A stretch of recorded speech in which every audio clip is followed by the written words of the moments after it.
اوعى تفكر ان انت هتنجح في شغلك من غير ما ربنا يديك التوفيق في حياتك. اوعى تفكر ان ربنا يديك القبول على وشك من غير ما يكون عندك ثقه في ربنا. اوعى تفكر ان ربنا سبحانه وتعالى يعني هيديك التوفيق والنجاح في حياتك وانت بعيد. عشان كده انت لازم تحط المعتقدات اللي انا هقولها. اول معتقد ان يكون عندك ثقه بربنا، ثقه ان ربنا يقدر يعمل اي حاجه في اي وقت. انك يبقى عندك ثقه ان ربنا ممكن يبدل حالك في لحظه، يبدل حالك في لحظه. تنام بالليل وانت مخنوق ومتضايق وتصحى الصبح تلاقي ربنا فكها من عنده. تنام بالليل والله ما فيش في جيبك ولا جنيه، وتصحى الصبح تلاقي عميل هيموت ويشتري منك، يموت وبدل 3% تاخد 20% كمان.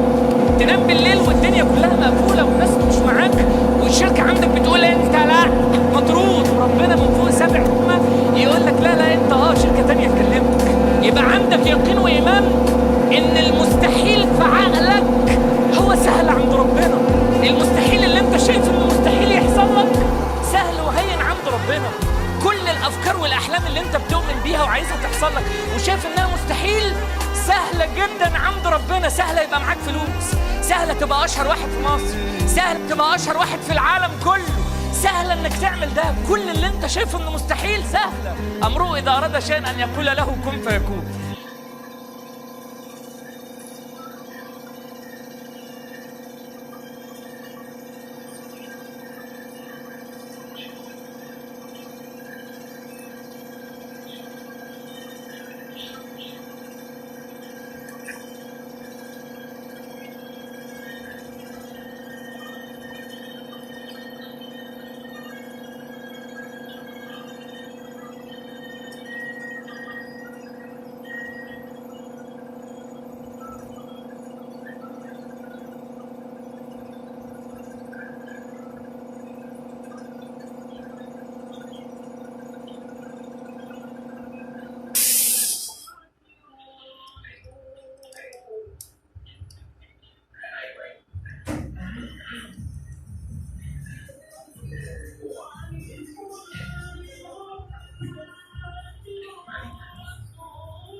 افصل